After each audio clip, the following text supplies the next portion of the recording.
So moved.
For which it stands. One nation. Liberty and justice for all. Thank you all. The first item on the agenda is the consent agenda, and I had a request from Councilmember Zapata to remove item number 9, 10, and 11 from the consent. Do I have a motion to approve the remainder of the consent agenda? Motion to approve the remainder of the consent agenda. Motion by Councilmember Tyser. Do I have a second? Second. Second by Councilmember Hall and Councilmember Judy. All those in favor, please raise your hands. And it passes unanimously. And I would like to point out that Councilmember Palermo is not a part of the meeting as of right now. And for the public record, I will let you all know when he joins. The consent agenda has been approved. So now what I would like to do is discuss, before we get into the mayor's report, first item is number 9. These are all transportation items. And so these will come under Councilmember Hall. So if you would call the items in order, I would appreciate that, please. Okay, thank you, Mayor Henry.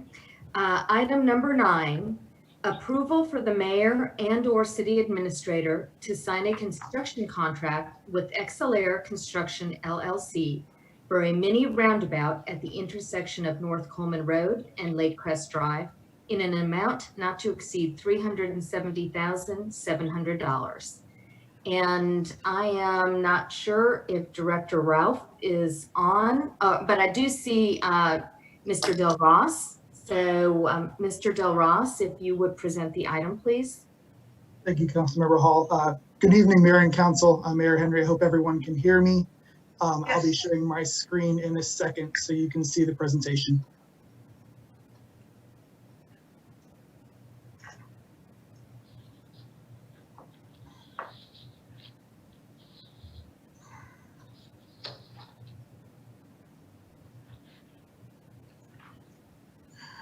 Hope everyone is following me and can see the PowerPoint. Again, good evening. I'm going to keep this a little brief. I'm not going to go into the level of detail that we went into committee, and I'll save time for some questions. I know tonight's going to be a long night. The first item is the award of the construction contract for the mini roundabout. This has been going on since 2018 when you approved the design and the right-of-way agreement in 2019. We started design activities in 2018 for $90,000. The right-of-way blanket agreement was approved in 2019 for $43,000. This roundabout does include a PTV crossing, which you will see in a subsequent item.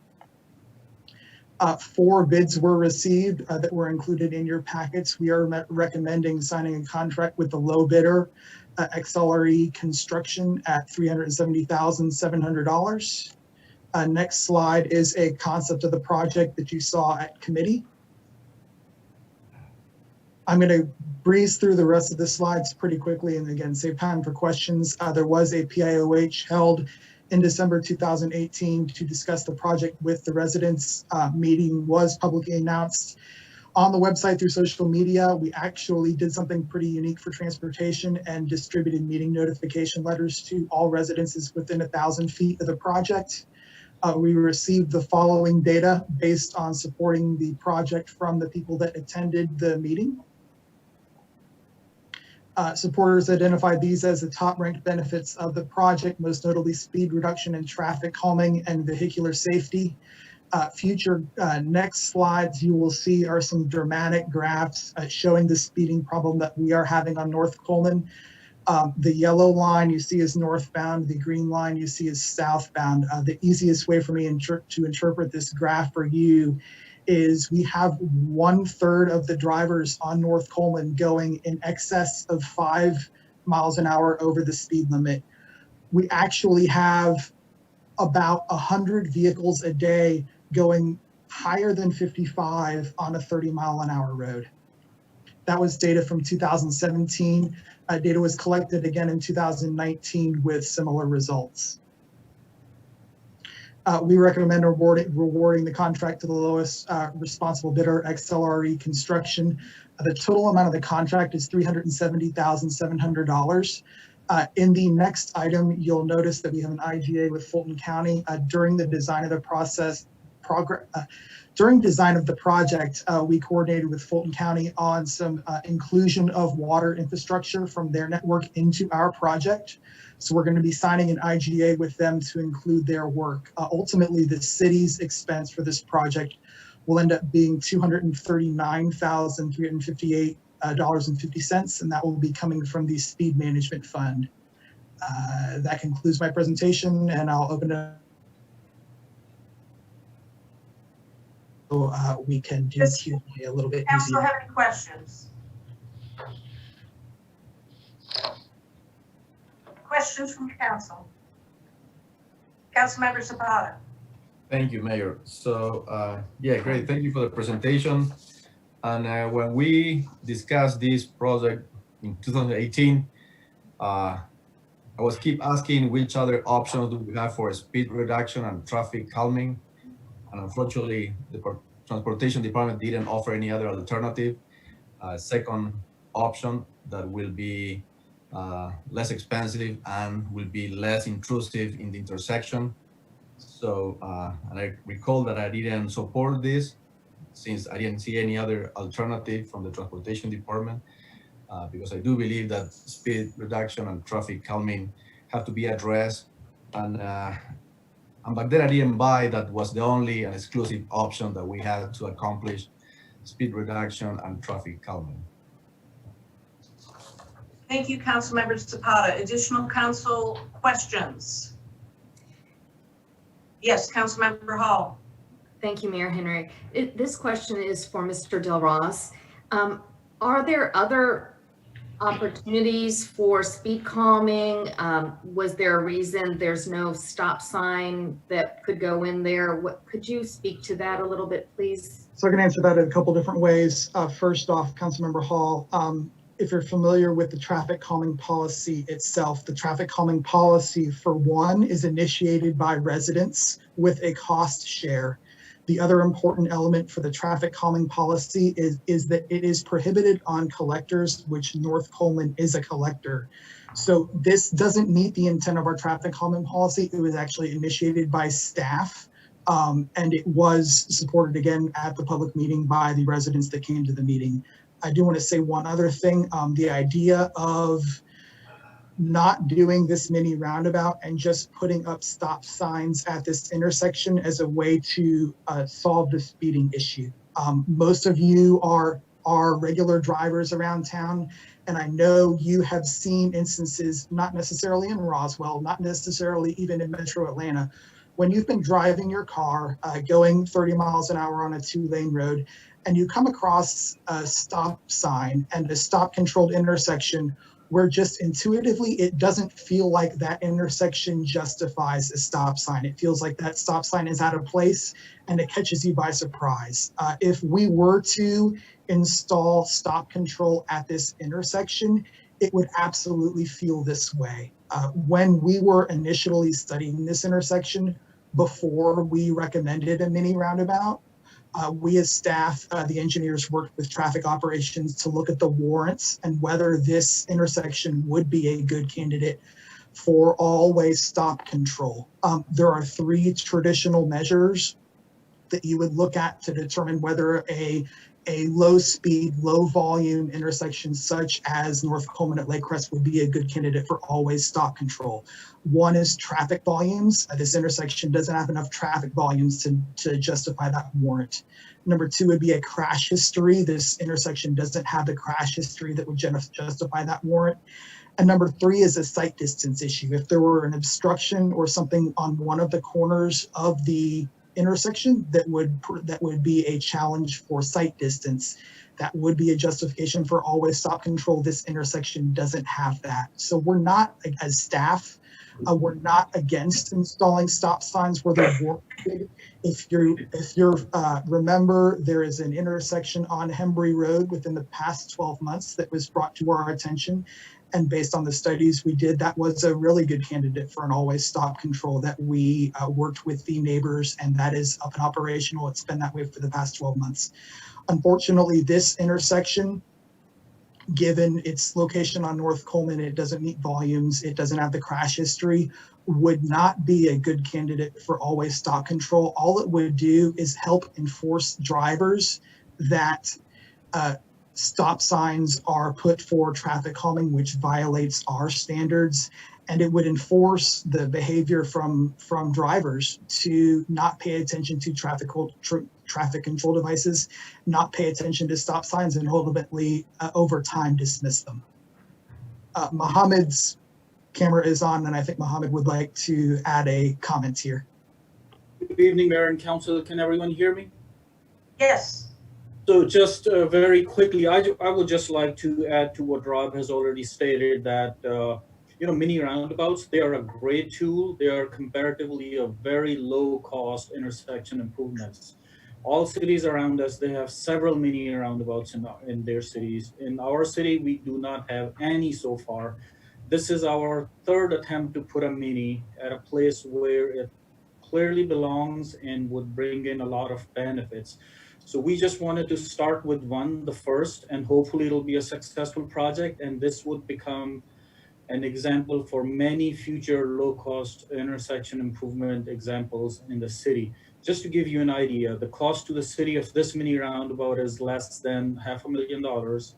The full-fledged roundabout that was constructed at Howes and Henry recently, construction was paid for by GDOT, but it costed over $4 million to construct. The Grimes Bridge Warsaw roundabout that's closer to the City Hall, constructed back in 2010, costed almost $1 million. So in this day and age, in this market, an intersection improvement that's a very safe intersection improvement that's costing us less than $500,000, that's a great solution for the financial crisis, financial crunch time that we are actually going into. This is going to make a pretty good example for future use, but we just wanted to test it at a location where we believe it's going to work. We have a known speeding issue on this corridor, and this mini roundabout would definitely help with that. Additional questions from council? Councilmember Zapata. Thank you, Mayor. And for the record, how many Roswell residents answered the survey? So if you're referring to the slide that we presented previously, there were approximately, I want to say 20 to 25 that attended the meeting and submitted responses to that survey. We distributed the invites to the affected area and through social media. Additional questions from council? Do we have any comments or questions from the public? Yes, we do. Thank you. Richard Linden of Land O'Lakes Drive in Roswell. What is the driving force for the roundabout, safety or golf carts? I'm not against golf carts, but the desires of a few golf cart owners should not transform the design of our neighborhood entrance and encroach on our neighbors' properties. Golf cart traffic can be accommodated without building an expensive roundabout. Kim Linden, Land O'Lakes in Roswell. I have lived in Land O'Lakes subdivision for 17 years and traveled through Lake Crest and North Coleman routinely. I have never felt unsafe as a driver, walker, or biker in that particular area. Cars are often slowing down at the intersection anyway to turn on Land O'Lakes or Thompson. The traffic study of 2017 is referenced, but no plans for this roundabout or other traffic calming actions were initiated at that time. The roundabout plans only came about after the drunk driver accident with the subdivision sign and the PTV crossing request. A roundabout will not prevent a drunk driver accident. Accidents at the intersection seem to be very rare. Having had a parent killed in a car accident, I take driver safety seriously. A few blocks away at the red light of Coleman and Pine Grove is a far more problematic area. I have been nearly hit several times by speeding commuters heading west towards East Cobb who run the red light as I am turning left from Coleman. This would be a far better spot to use traffic safety funds as there is more speeding and more accidents on that road. Regarding PTVs, simply reduce the speed limit to 25 miles per hour on North Coleman Road and PTVs can travel to Canton Street as they wish. A roundabout is not needed to accomplish that goal. There are other simple cost-effective ways to reduce speeding that are proven effective. During these times of budget cuts and reductions in revenue that may extend over the next year or two, surely Roswell has more important needs than spending hundreds of thousands of dollars on a mini roundabout in this spot. At the very least, please put the project on hold and use the funds for more important pressing needs. Bill Heiss, Land O'Lakes Drive in Roswell. This is a waste of taxpayer money, may cause more accidents, and people's property will be closer to the road. If you want to slow down traffic, put up traffic stop signs. And the last comment on this item is from Douglas Fernandez, Land O'Lakes Drive in Roswell. I now see that the total expected expenditure for this pet project of a past transportation director is $502,000. And that does not take in the disruption of traffic during construction, the loss in property values for the 5 homes affected directly, and subsequent reduction in tax revenue from property taxes. I cannot dispute that there is a place for roundabouts in certain areas for traffic flow, but not for traffic flow. It is not going to reduce the average excess speed of 15 miles per hour reported by the Transportation Department on North Coleman. It might slow them some, but only at the roundabout if the berms are high enough. I'm also not sure of ever having seen a roundabout with a driveway entering it. Wonder if these residents will be able to turn around in their driveway so as not to back out in the roundabout. And adding a golf cart crossing so some can have dinner on Canton Street. Wow, there are about 30 flags on the city's map. The golf carts I see in front of my home heading towards the North Coleman entrance to Land Lake subdivision seem to be for moms getting kids from one house to another in the neighborhood. And based on what I see of their speeds and driving, there will be a tragic accident with one of these PTVs soon. With our current lockdown for COVID-19, we are not seeing an increase in the use of golf carts here as might be expected. Since what started this about a year or more ago was a DUI car accident into one of our subdivision's small brick entry walls, Stone Grove's fancy entrance has been hit and restored. A councilman's brick mailbox was hit and restored. But we get a mini roundabout when the driver's insurance carrier was prepared to replace the entry wall. What is really needed is a few 2 to 4 stop signs on North Coleman, like Lake Charles Drive. There are 6 stop sign intersections on Lake Charles Drive from the firehouse to the traffic signal at Pine Grove, about 1.4 miles. With the new signal at the North Coleman and Old Woodstock intersection, traffic stop signs seems to make more sense in slowing traffic on North Coleman.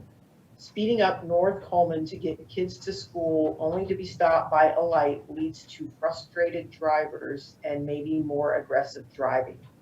I'm sure if the golf cart crossing is a must, then signs and a marked crossing with appropriate stop signs will also work well and be much cheaper to Roswell and the county.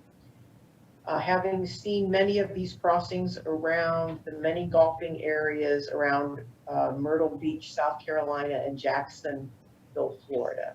Thank you, and thanks to Mohammed for his reply to my concerns. So that is it for the public comment. Does staff wish to respond to any of those comments? Mayor, I'll say a couple of quick things. First, as many of you are aware, the city does not have unilateral power to adjust speed limits on roads. So the idea that we can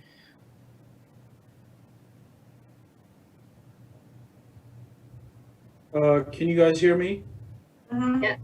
Yeah, I'll just continue. I guess what Rob was trying to say is GDOT authorizes us for any speed limit changes on any state road and any local road. And we've had a hard time in the past. They base their decision on the 85th percentile speed of existing traffic, and they do not want to artificially lower speed limits anywhere in the city. But we apply for that permit every 2 to 3 years and make some requests. Sometimes if we have good data to support the request, it gets approved, but generally we get denied.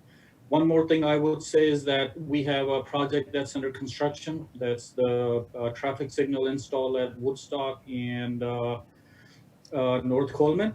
After that project goes in, we may have some more traffic on North Coleman because it's going to be easier to make that left out of the North Coleman onto Woodstock. So we need to do some kind of a speed measure on North Coleman because it's already an existing known problem. That's all I would respond to. Thank you, Mr. Rowland. Does council have any additional questions or comments? Councilmember Zapata. Thank you, Mayor. So my question is, what about school buses? Can they travel safely around the mini roundabout? Yes, they can, because the design includes an apron. The whole surface of the center circle is an apron, and any large vehicles, including school buses, they can just take and go over the sides of the apron. So it's going to be a much safer movement for the school buses and any larger vehicles. Thank you. Yes, Councilmember Hall. Director Ralph, Lake Charles Drive, is that a collector road as well? That is residential.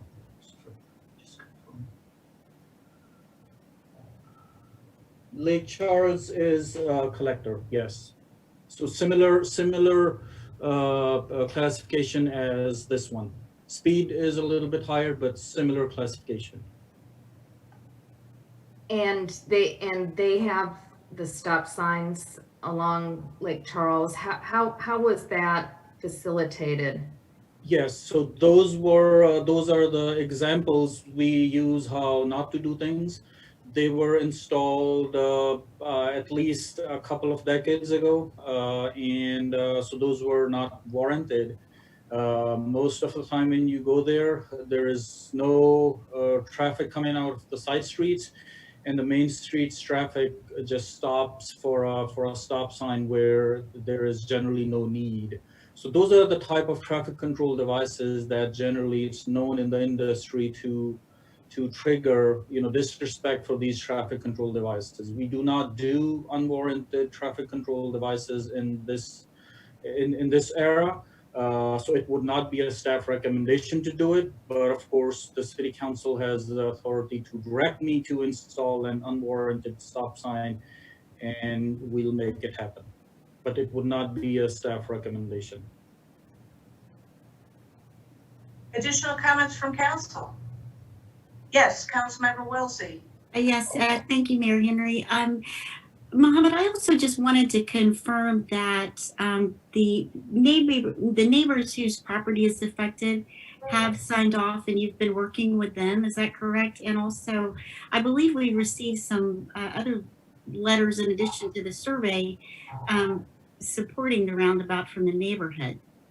Yes, that is true. We have positive input as well, in addition to the survey.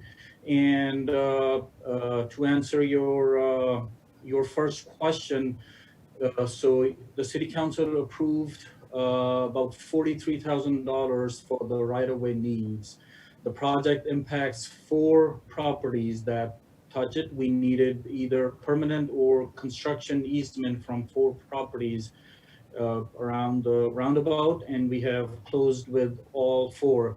Meaning, we paid them the fair market value for the impact, and they all have signed off. So the immediately adjacent neighbors to the project, they have agreed to they have understood and agreed the project, and they are supportive. All right, thank you. Additional comments, questions from council? Councilmember Hall, do I have a motion?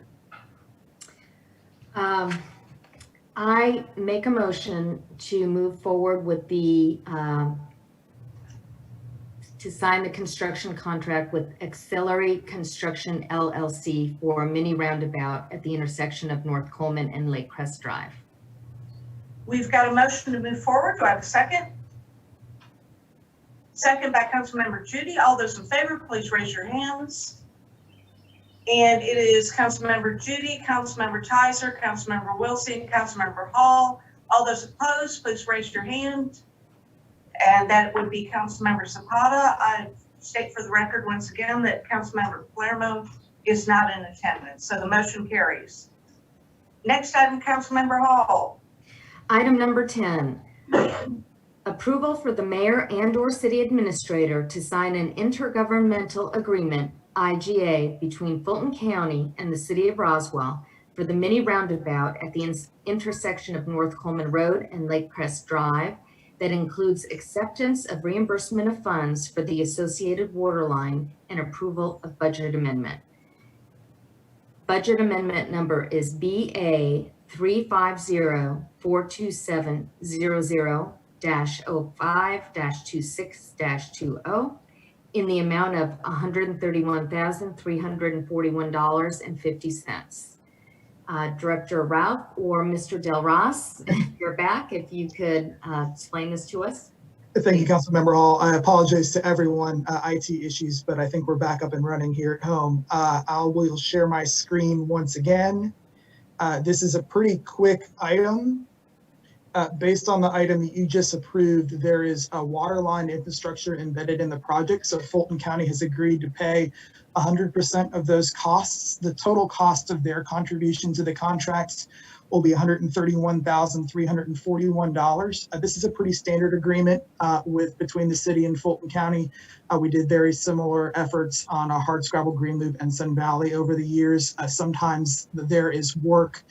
Sometimes there are upgrades. Sometimes there is work that Fulton County would like to do and take advantage of an already mobilized contractor on our part. It saves them money as well as saving us money and provides better infrastructure for the nearby residents. That concludes the presentation. Will be available for questions. Thank you, Mr. Del Ross. Council have any questions? Is there anyone in the public that would like to speak? No one coming forward in the public? Additional comments, questions from council? If not, do I have a motion? Mayor Henry, I'd like to make a motion for the approval of item number 10 for the mayor and or city administrator to sign the IGA between Fulton County and the city of Roswell in the amount of $131,341.50. We've got a motion to approve by Councilmember Hall. Do I have a second? Second by Councilmember Wilsey. All those in favor, please raise your hands. And it is unanimous. Thank you. Councilmember Hall, back to you. Okay, item number 11. Thank you, Mayor. Approval of a resolution to designate a personal transportation vehicle, PTV, crossing on North Coleman Road. Back to you, Mr. Del Ross. Thank you, Councilmember Hall. This is a little bit more complicated than the last one, but I'll walk you through this. For those of you who remember, we are a PTV-friendly city. Adults that are licensed, that are registering their PTVs with the city, are legally allowed to use PTVs on all roads in the city that are 25 miles an hour and below. We are very fortunate that we have a request for a PTV crossing at this intersection, and what we're showing you on the screen is where it ends up being located. We're looking up is north, and by building this crossing along with the trail that you'll see embedded in the project on the next graphic, it links Land of Lakes, which is off Lake Crest Drive to the west on the left of this graphic, to Thompson Place, which is also a 25-mile-an-hour road east of this graphic, therefore linking residences, and I'll show you a number and a graphic here in a second, to the west to Canton Street. This is literally the last link we need to provide a consistent 25-mile-an-hour path for the PTVs. The map you see, as I just said, the blue lines are where you are currently allowed to drive PTVs in the road. The black lines are 30 miles an hour and above. So those are where you're not allowed to ride the PTVs. The star is where our project is and where we are linking Lake Crest to the west to Thompson Place to the east, which therefore links to Canton Street, which is the logical destination. Next graphic, you see our parcels. Everything in yellow, by approving this crossing, will be linked to Canton Street via a legal PTV path. This graphic you've seen before. This was provided to you the last time we had a citywide discussion of PTVs. As you can see, there are lots of blue lines on this map, but there are also lots of barriers, orange lines being the barriers where roads are 30 miles an hour and below, and red lines being the barriers too. Ultimately, we're a very friendly PTV city, but GDOT is not as easy to talk to PTVs about. So whenever we had wherever we would envision a crossing for PTVs across state routes would be a lot longer and a lot more complicated to get them on board. Last map you see, this is a little bit tough to see. You'll see white flags. The white flags are where we have registered vehicles. The last time we produced this map, The last time we discussed this on a citywide scale, we moved forward with your guidance at the green circles to install crossings where they were at little to no cost to the city, where it was a simple striping issue or where it was a sign that we would install. The red X's are where we have current requests based on residents that they'd like to make a cross, like to make a crossing maneuver from one side of the road to the other, but those would require additional, some cheaper capital projects, some more expensive capital projects on a case-by-case basis, and we have not started moving forward with any of those based on your previous guidance. That is it for my presentation, and I'm open for questions. Council have any questions for Mr. Del Ross? Yes, Councilmember Zapata. Thank you, Mayor. Thanks for your presentation. Please share with us current PTVs registrations in this area, please. Yes, let me go back to my graphic. It is a little bit tough to see. I hope you can see it. This map here is a citywide map showing the white flags. So you'll see a concentration west of Canton Street in the Land O'Lakes area, this area in here. Those white flags are where we have current registered with the city PTV owners. Those are obviously not where all of the PTVs exist. Those are just where the people have designated and gotten the little decal that you need for your PTV to ride it on the road. So you'll notice a concentration west of Canton Street in that Land O'Lakes area. You'll obviously also notice concentrations in our golf cart communities. You'll notice some in Willow Springs. You'll notice some in Brookfield up towards the northern part of the city as well. Thank you. Councilmember Zapata. Thank you, Mayor. So, good general information, but my question was specifically targeting this area. How many, the number of registration that we have currently of PTVs in this particular area, not around the city, which you just explained very well. So based on this map, I would estimate the number of, and actually let me go back. So I'd estimate the number of PTVs registered in the yellow area on the map at approximately 20.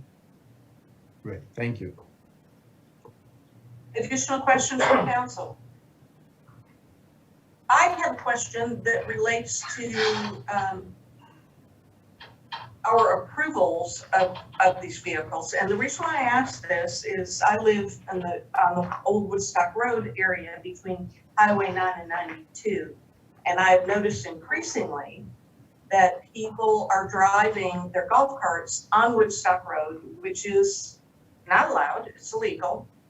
And what concerns me even more is the fact that these folks are not wearing seatbelts. They have many times, more often than not, children in the back seat facing me as a driver behind them without seatbelts on a street that's clearly not defined for these vehicles.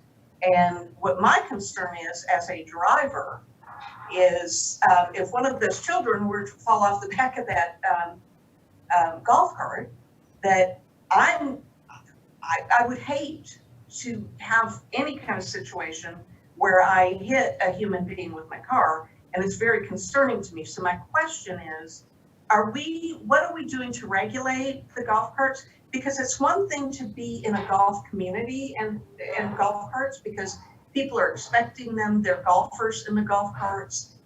Generally, they're not families, just having a good time out in their golf cart. But increasingly in my neighborhood, they're driving them in areas where they should not be driving them. So in order to register your golf cart, what are the requirements? Do they have to pass some type of a driver's education class?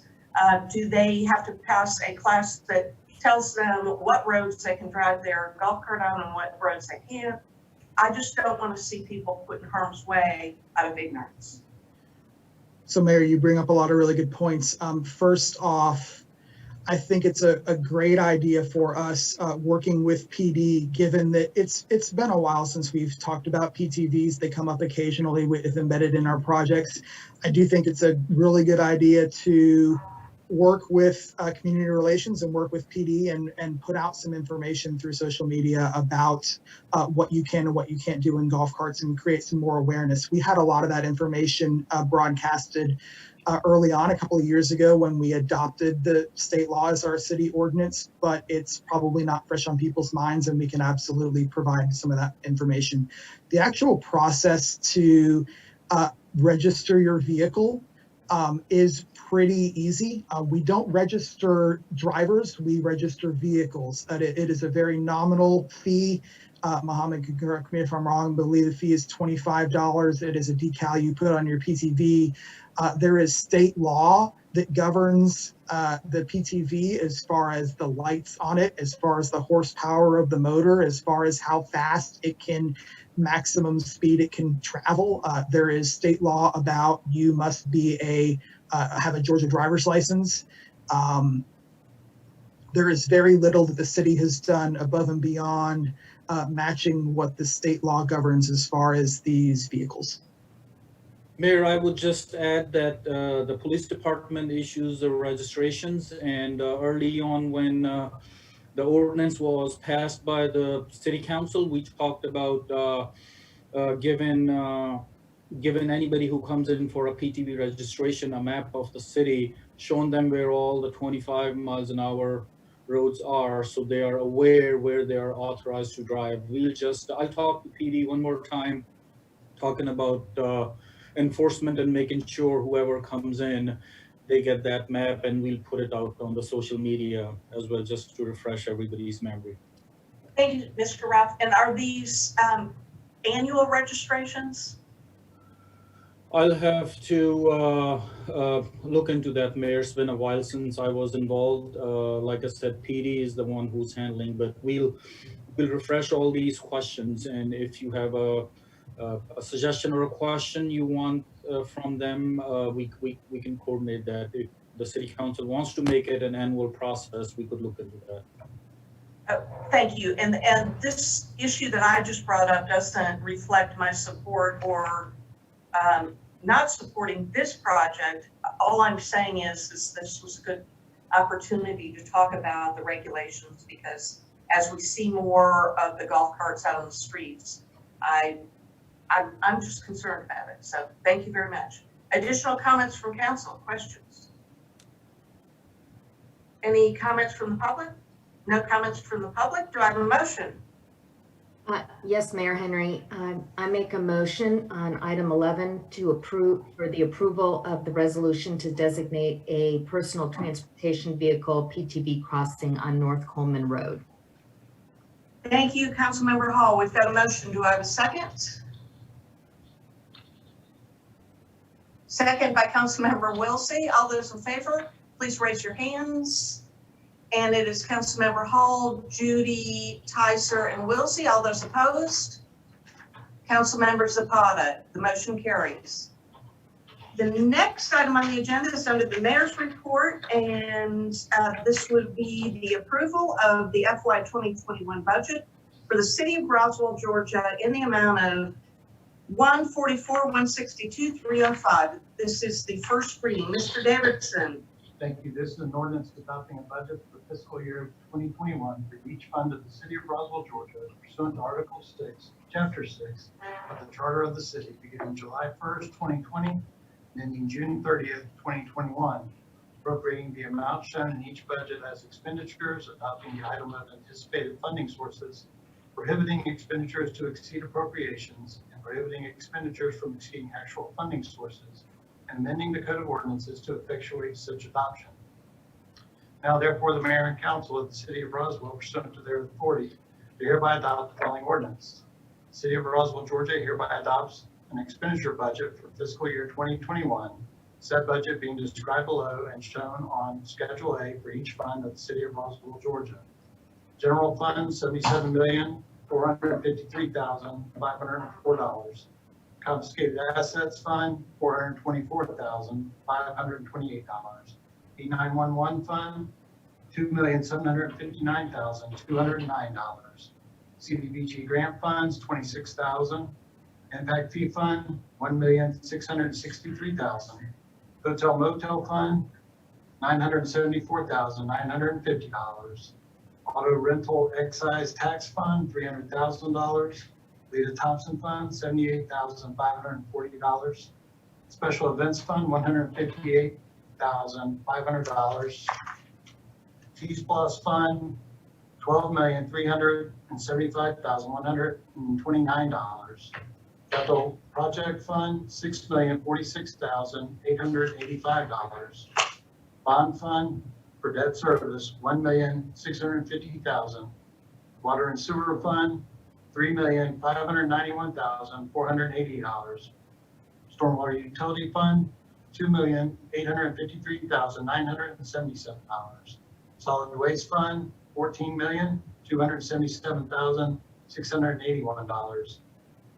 Participant Recreation Fund, $5,936,839. Workers' Comp Fund, $839,976.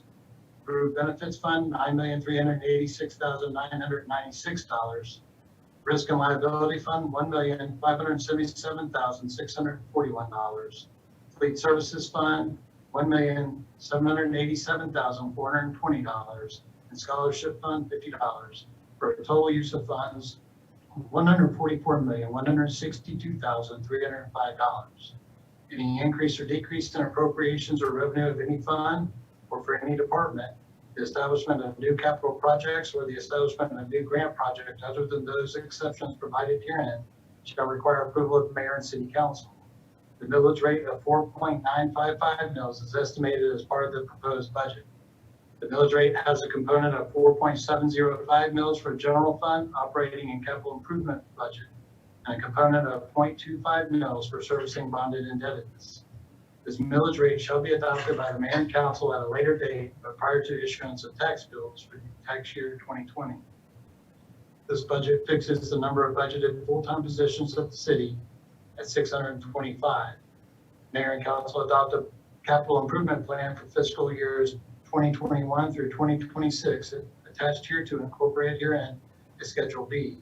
This plan does not indicate any promise of appropriations for future years or unfunded projects. Mayor and council further approve a appropriation into fiscal year 2021 of fiscal year 2020 unspent funding in the general fund in order to establish a general fund fuel and utility contingency, an amount not to exceed $150,000. Mayor and council further approve the reappropriation into fiscal year 2021 and fiscal year 2020 unspent funding in the general fund in order to establish a general fund operating contingency, an amount not to exceed $250,000. Mayor and council further approve the reappropriation into fiscal year 2021, the fiscal year 2020 unspent funding in the general fund in order to establish a general fund grant match contingency, an amount not to exceed $100,000. Mayor and council further approve the reappropriation of all approved capital projects, grant revenue, grant funding, as well as capital project fund contingency funding that is unspent or uncollected and available as of June 30th, 2020, along with the reprogramming of $110,337 from Project 11003 Citywide Technology System Enterprise-Wide Program as shown in Schedule B. Mayor and council further approve the reappropriation into fiscal year 2021, fiscal year 2020 unspent funding for the Employee Wellness Program. Fiscal year 2020 unspent funding for the city's Education Assistance Program, fiscal year 2020 unspent funding for the Roswell University, and fiscal year 2020 unspent funding for the reconstruction of Rapstick. Mayor and council further approve the reappropriation in the fiscal year 2021 of unspent fiscal year 2020 approved funding for the Roswell Historical Society for the purpose of cemetery maintenance and improvements. The mayor and council further approve the establishment of a reserve of financial uncertainty for fiscal year 2021 in the amount of $1,596,325 in the general fund. The city administrator and his or her designee may promulgate all necessary internal rules, regulations, and policies to ensure that this budget ordinance is followed. And I approve this to be the first reading. Thank you, Mr. Davidson. And now we'll hear from the budget team.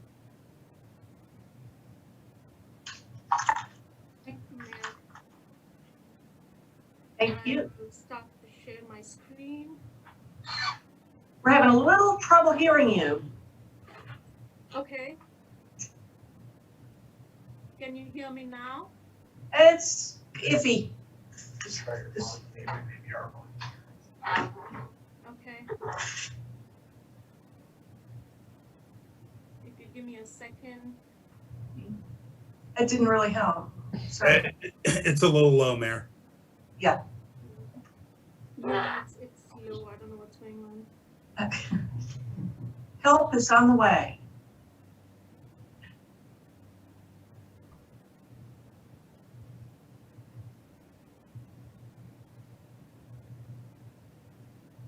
We'll get there. Hang on, Harpreet. Yeah, I'm sorry about this.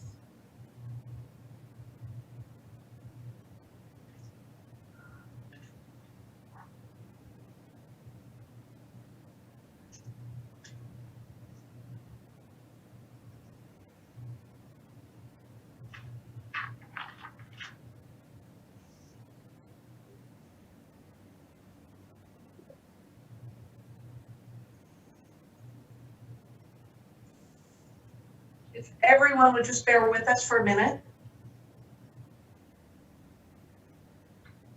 Is it better now? No.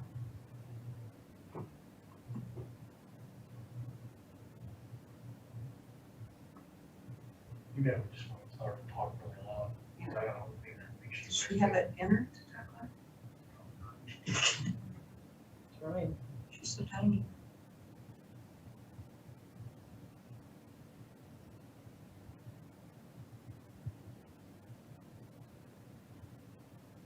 Harpreet, can you yell at us?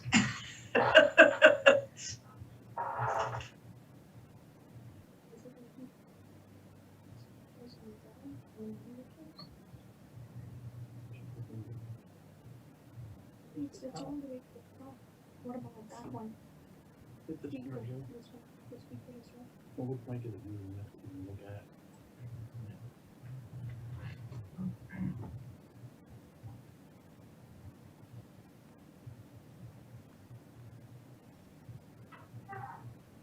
While we're working on this, I would like to thank our IT department. Our IT department has gone above and beyond, and I don't know what we would have done without them during this pandemic. And I would like to thank you all for everything you've done. You, like I said, you've gone above and beyond, and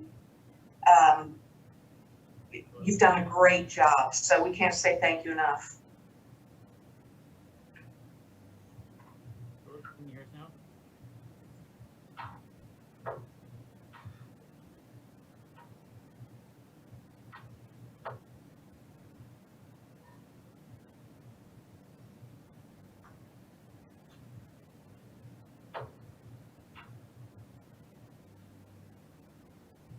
We can have her come down here. I can move to the side. Problem is she's got to share the screen. I'm sure she's got her screen all set up.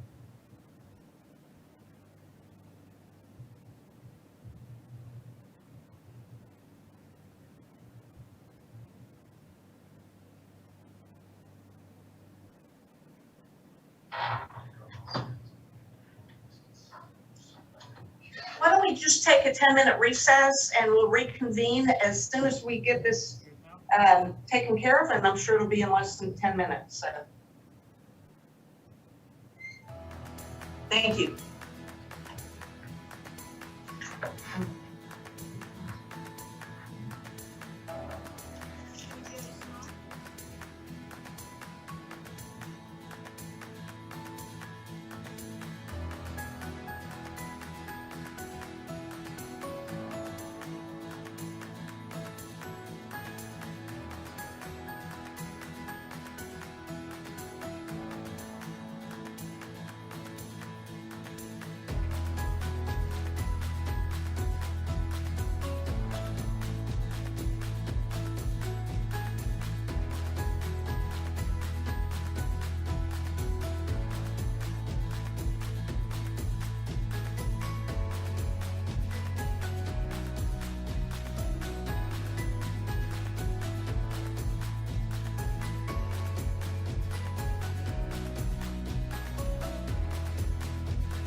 okay, so I appreciate the chance to join.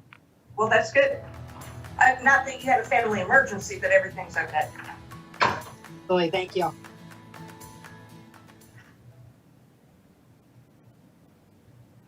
Do I mute the audience? To get on the shared drive? Yeah. Okay. Because Nancy? No, it's on the conference board.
Of the proposed budget, the impact of COVID-19 on the FY 2021 budget, and some strategies that we have adopted and plan to implement to mitigate the effects from the loss in revenue due to the pandemic.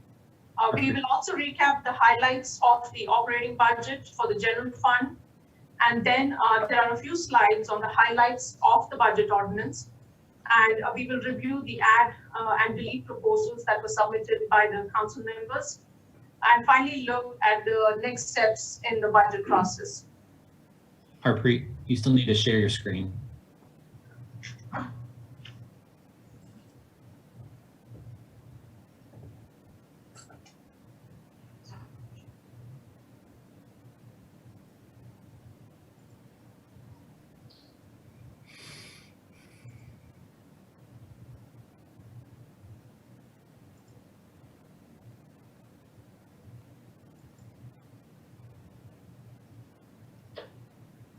So among the major highlights of the budget, the first one is that the budget is balanced. And as per policy, we are maintaining our general fund reserve of 25%, which is approximately $18.1 million. We have also set aside an additional reserve of $1.6 million. And the reason for doing this is that we do not know the full impact of the pandemic on our revenues and how long it will take for our economy to recover. With all the uncertainties that we are faced with, we decided to set aside this reserve for any unforeseen eventualities. This budget focuses on funding existing programs and services. The goal Excuse me, Harpreet, I'm sorry to interrupt you. Councilmember Palermo, are you in attendance? I thought he was in attendance, but I don't see his video on. And Yeah, he's and not- I'm needing to get my two kids settled and ready for bed, so I am watching Okay. all the. No, sir, I need you focused on this meeting and I want your picture up on the screen, or you are not in attendance. That's fine. I can be currently out of attendance, and you'll see my screen in a little bit. For the record, Councilmember Palermo is not in attendance. Thank you, Harpreet. Please continue. So as I was saying, this budget focuses on funding existing programs and services. And the goal is to maintain and continue to provide core services to our Roswell community. Due to the uncertainty surrounding the impact of COVID-19 on our revenues, the proposed budget does not include any an employee compensation increase, and most maintenance and one-time capital requests have been deferred.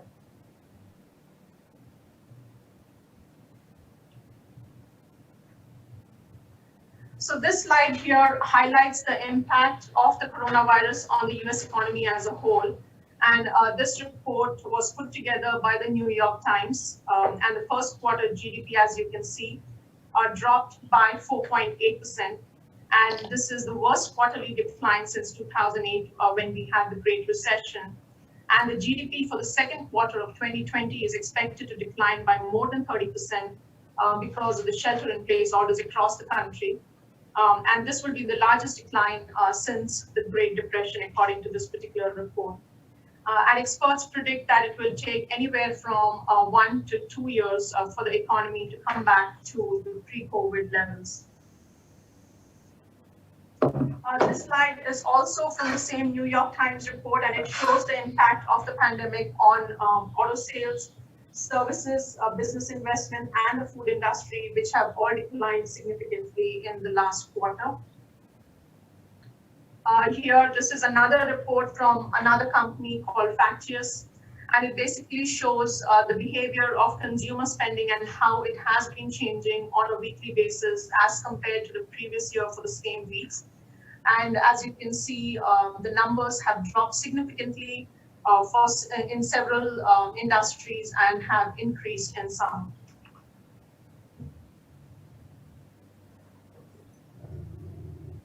So this table here summarizes the proposed revenues for the general fund pre-COVID, and also gives two scenarios for the revenues with the impact of COVID. And we have the first scenario, the scenario 1 in column 3, and the alternative scenario or scenario 2 in column 6.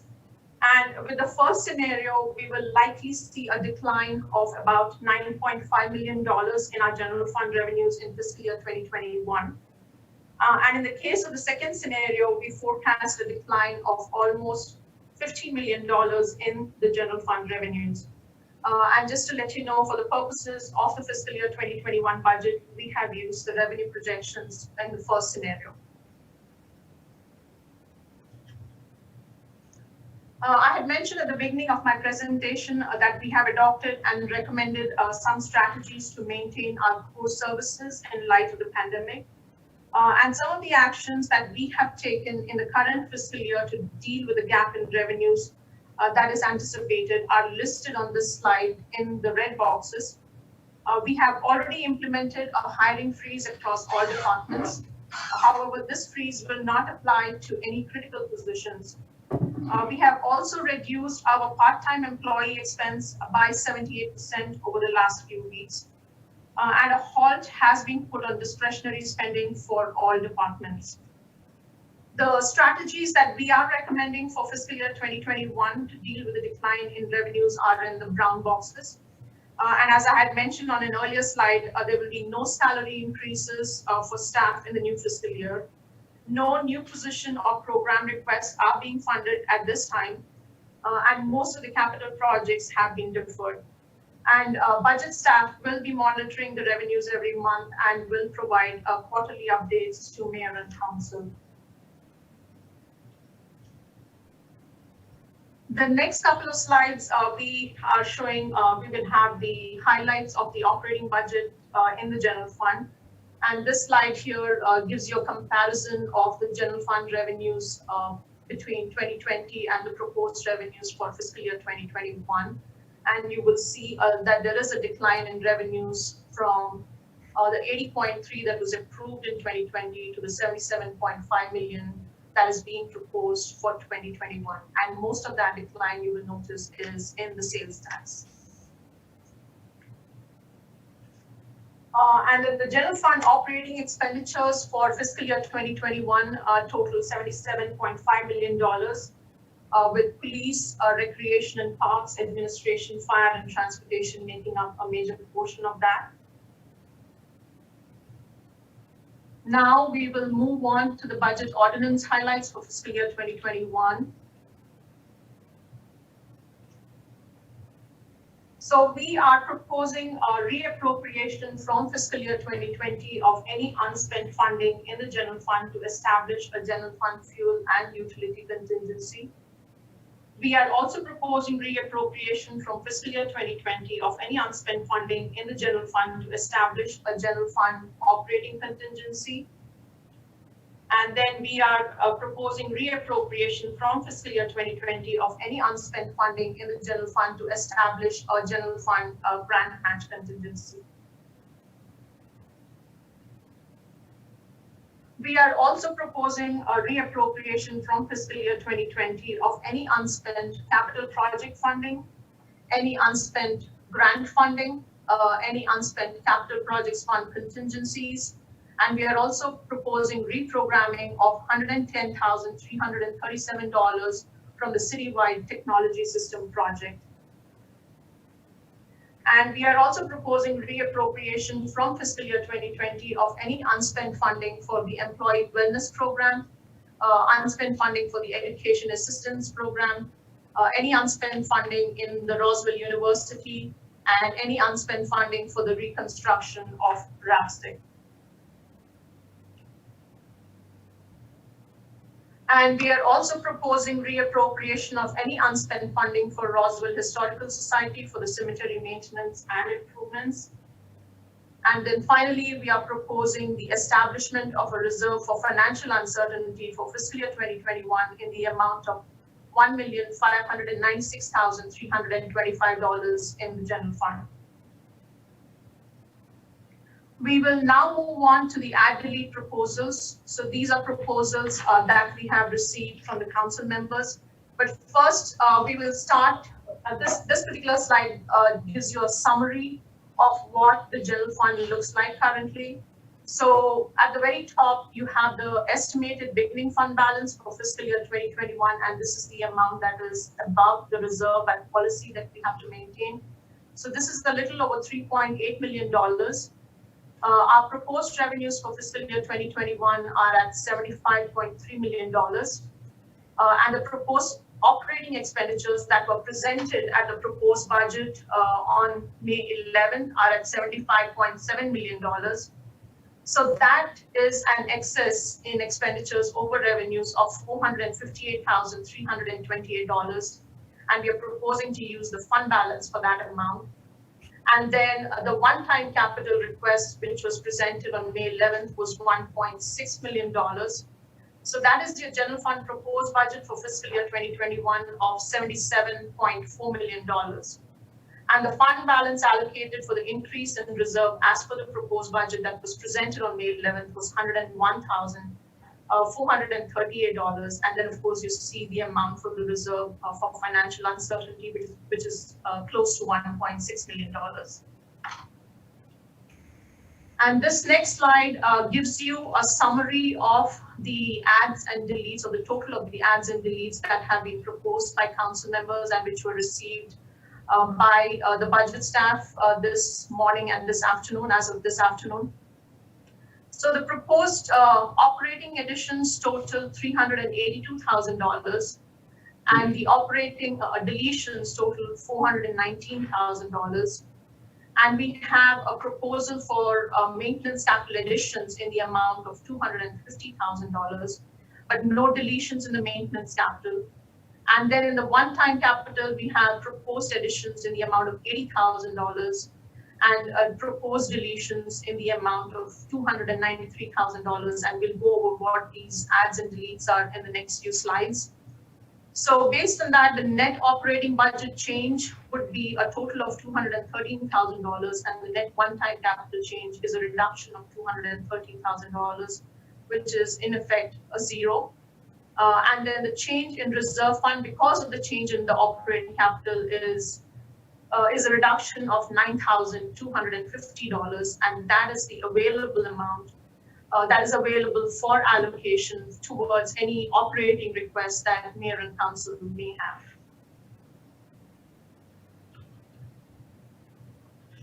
So moving on to the proposed additions in the operating budget that we have for this first reading. The first one that we have is the addition of an economic development position in the amount of $140,000. The second one is to increase the compensation for police department staff at $132,000. And then the third one that we have is to add 2 full-time station captain positions, and this is for the fire department, one on the east side and one on the west side. That is at an amount of $110,000. So that is your total adds for in the operating section for $382,000. Moving on to the proposed deletes in the operating section. So we have the first one is to reduce the travel budget at $150,000, reduce the education budget by $67,000, reduce the car fund, which is basically our vehicle lease, that is at $40,000. And then finally, we have an item for closure at $162,000. That is a total of $419,000.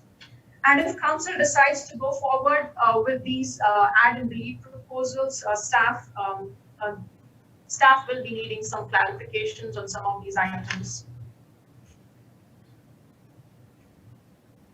And then we have one proposed addition in the maintenance capital section, and that is to increase the funding for the citywide road resurfacing and reconstruction program in the amount of $250,000. And in the one-time capital section, we have a proposed addition of $80,000, and that is to add funding to open the Mimosa Hall grounds to the public. And we have one delete in the one-time capital section, and that is to reduce the historic gateway project contract modification to the actual contract amount. And just to let you know, so this is an amount of $293,000. So the actual amount of the contract for the historic gateway project came in lower than what the transportation department had anticipated.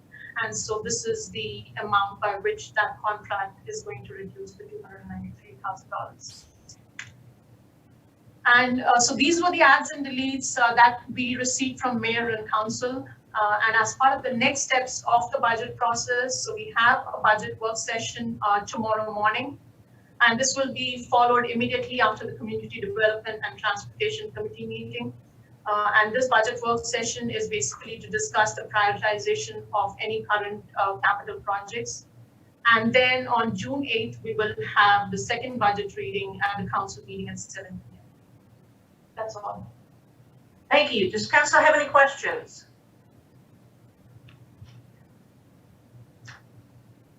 There are no questions for staff.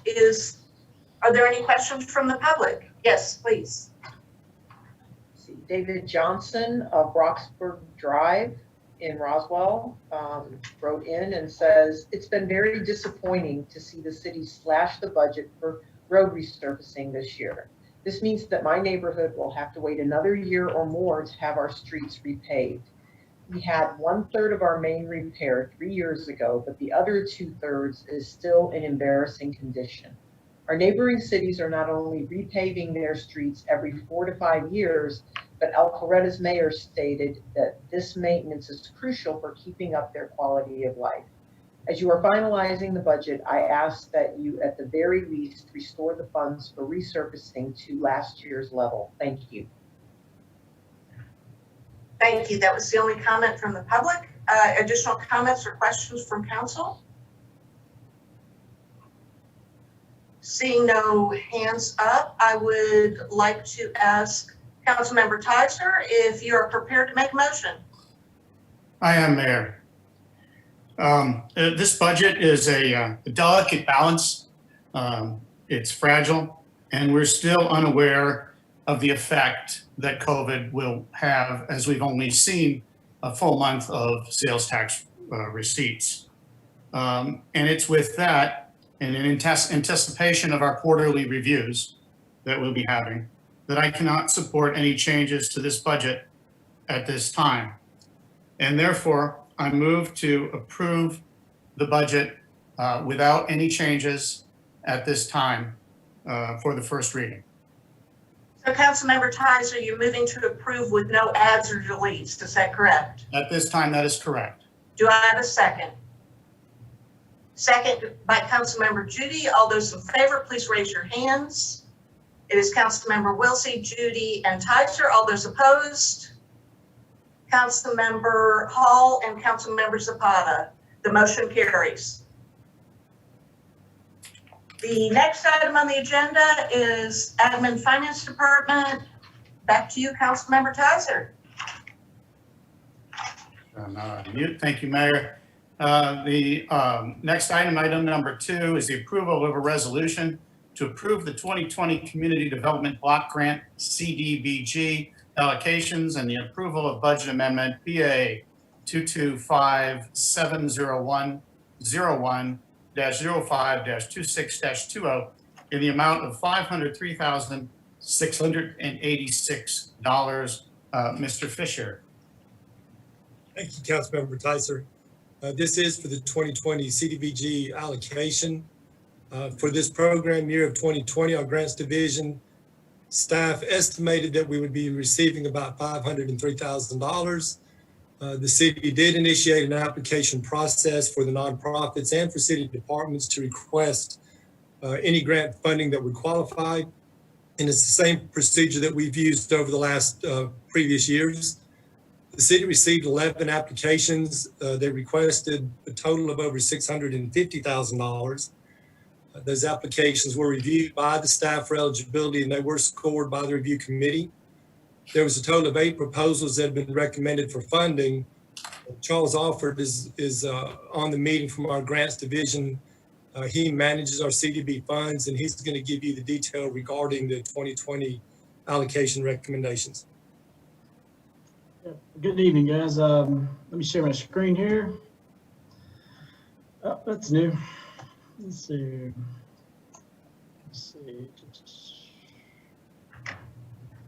There you go. Get that out of the way.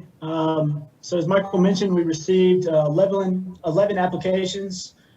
We're recommending that we fund, we initially recommended we fund 8. We received additional funds from HUD in between that process. So we're recommending 9 now.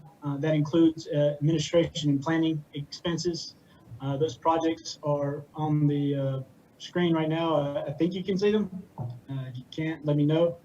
If you have any questions, I'd be glad to ask or answer them. And then we have to, once we get the resolution for this, we have to submit the annual action plan to HUD.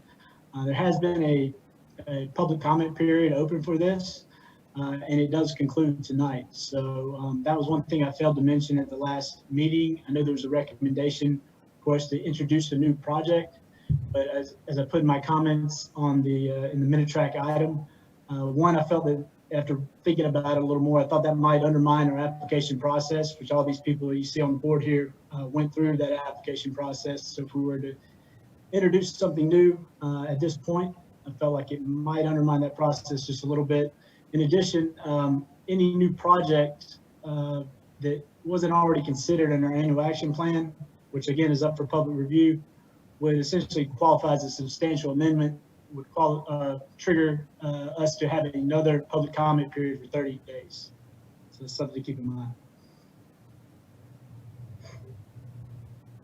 Thank you, Charles. Thank you. Does council have any questions? Yes, Councilmember Zapata.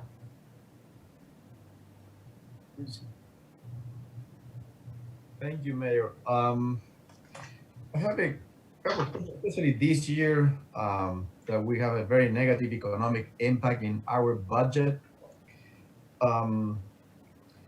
We know that we have a very old and a much needed to be replaced asbestos, cement, and galvanized water line. And I see we're allocating only $140,000 this year. So saying that, I went through all the reasons. Everybody has good reason, I'm sure, no doubt about it.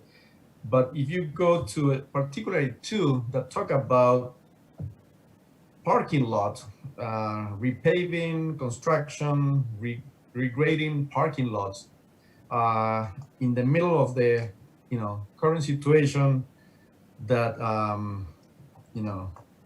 I guess people need more food than parking lots.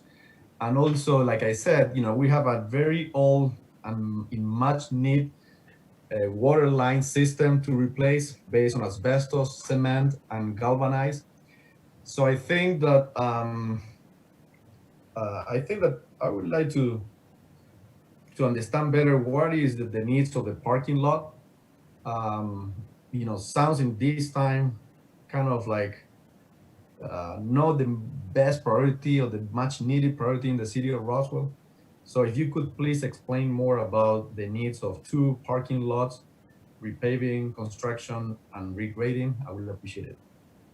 For the CDA, the parking is badly sloped. If you've been to the Child Development Center, we've fixed the hill there. It had bad fire entry. They couldn't get the fire trucks in there, and there were some issues at one time where cars were rolling down the parking lot through the kids' playground. And so a few years ago, we fixed the intersection and leveled that off a little bit. This is sort of an extension of that.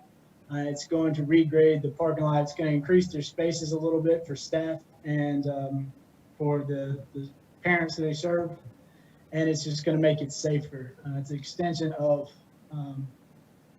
a project that we did a few years back. And then North Fulton Community Charities is opening a education center across the street from the current facility. And they just needed funds to help. There's a lot of funds involved with that project, and they requested that the city help contribute a portion to repave that parking lot of the building they just purchased the property, because it's pretty bad shape. And I will note that these applications, this process started back in February. So it was kind of right before the COVID thing hit. So it wasn't like this was, COVID was top of mind at the time. They were thinking in terms of their normal projects and their normal operations. Thank you. Councilmember Hall. Yes, thank you, Mayor Henry. I have a question. These funds, the grant is intended to be, is it intended to be used for a project like replacing our water pipes? Or why aren't we directing all of the funds to that cause until that's fixed, and then looking for other outlets for the funds? If you could just speak to that, I'd appreciate that. Yeah, so these funds have to be used for low to moderate income persons, and it's a pretty, it can include seniors and people with special needs and things like that, but it has to be used for low to moderate income persons. Since I started and since we became an entitlement community where we were getting the funds directly from HUD in 2012, I can't tell the structure for why, speak to the structure of why it was set up this way, but there's always been sort of an unofficial split where the city has retained part of the funds and the nonprofits have been able to apply as well. When we became our own entitlement community, Fulton County had their own Cdbg program. They basically barred our nonprofits, or most of them, from receiving any funds. So I don't say it was a handshake deal, but it was an unofficial agreement that if we became our own entitlement community and would provide better management of the program, that we would allow them to apply, and we've done it like this since 2012.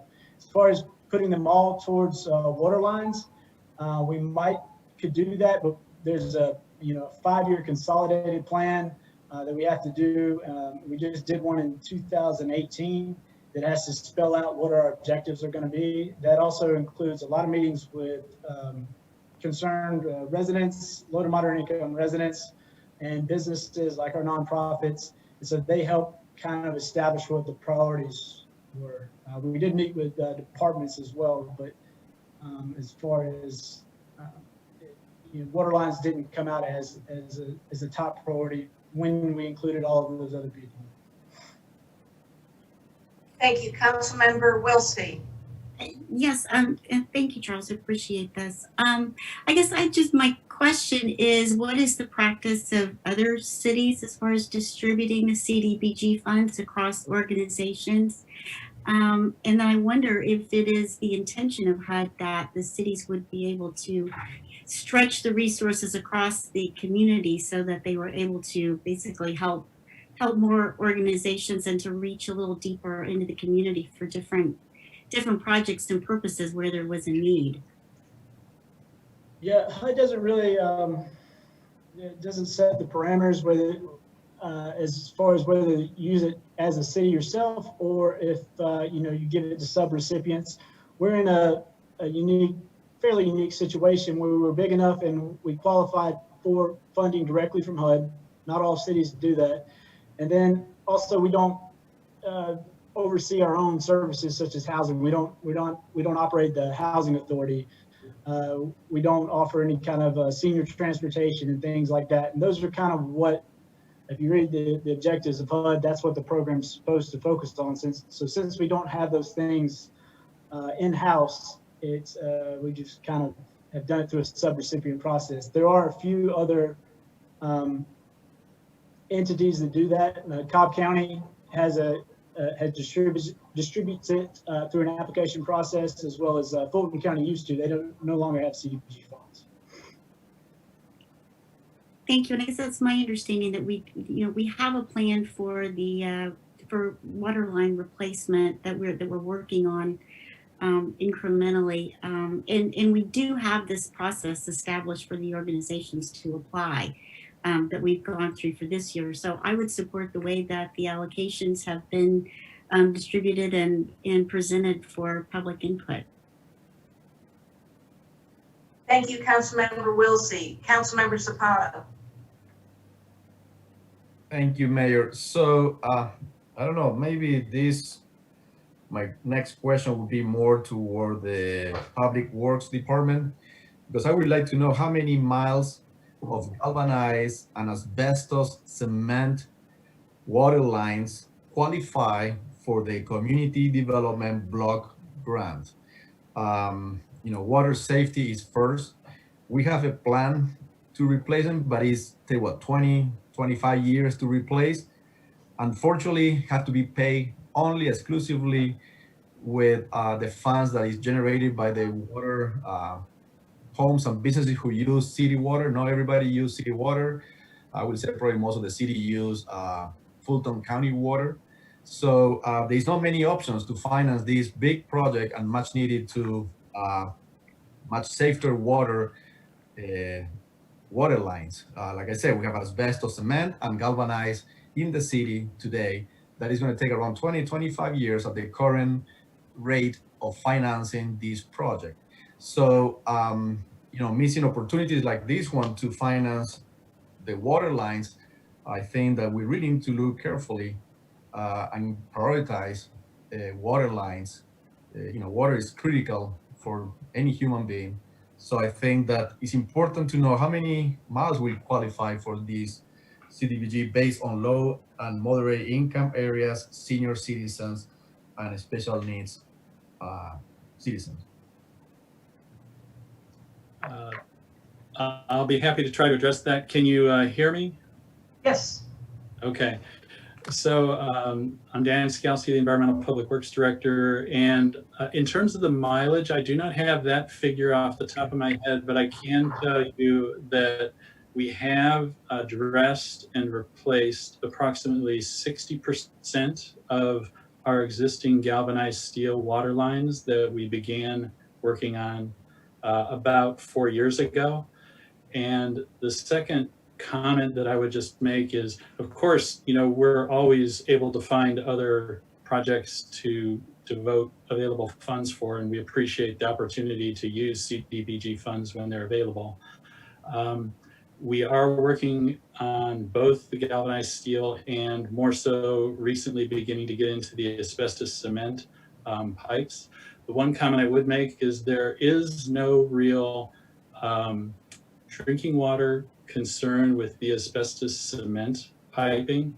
Most of those concerns are with our galvanized steel piping that affects pressure, flow, and red water constraints. The galvanized steel is more of a concern for our staff when we have to repair those pipes. So just in terms of priorities, we have pushed very hard on the galvanized steel and made a lot of progress on it and continue to do that as funding is available. But I hope that addresses most of the question. And to the comment about the extent of the water system, that's approximately 20% of the city of Roswell that falls within our Roswell water system, just for reference. I hope that addresses your question. Councilmember Zapata. Thank you, Mayor. So I think that I will rephrase my question, I believe, then. How many projects will qualify for the Community Development Block Grant? I understand we have projects from 90,000 to 200,000, more or less. So how many projects of this list will qualify for this kind of grant? Yes, approximately right now we have about 8 to 10 projects that may qualify. There's a definite top list of 6 that should qualify that are relatively highly ranked in our system. And those prices do range from Grove Place, which is at the top and currently funded, to approximately maybe $300,000 for maybe the highest priced one. They range in $90,000 to about $330,000 a piece. Thank you so much. Additional questions from council? Yes, Councilmember Judy. Mr. Skowski, don't go away. Sorry. Real quick, so I know when I was liaison to Public Works, when we were talking about CDBG funds, we were talking about what projects can be done during a certain time frame versus when we get the funding year to year, and why we didn't apply for more during that period of time. I think there's a workload on the projects, the time period in which you're trying to get them done. And also, secondly, to Charles, do we have a time period when we have to accept these right now where we might not have the time to do due diligence on those other 8 projects that, I mean, obviously everybody wants clean water, and if we have money that can do that, we should look into it hard. But, I think there's probably some other forces that are pushing against having all CDBG projects right now. Maybe I'll make one quick comment there, and I think that's the key point, and we respect sort of the CDBG process as much as possible, and these projects that are in the pipeline now have been in the queue for a fair amount of time in terms of the application process, and we absolutely will pursue additional projects in the future. To the extent that we can. We do have several projects that are underway and are in construction. So just in terms of our capacity, there are a lot of water lines that are going in along with the Oxbow Road realignment project. So we are working with multiple funding sources, including our T-SPLOST funds. Thank you, Mr. Skowski. Additional questions, comments from council? Yes, Councilmember.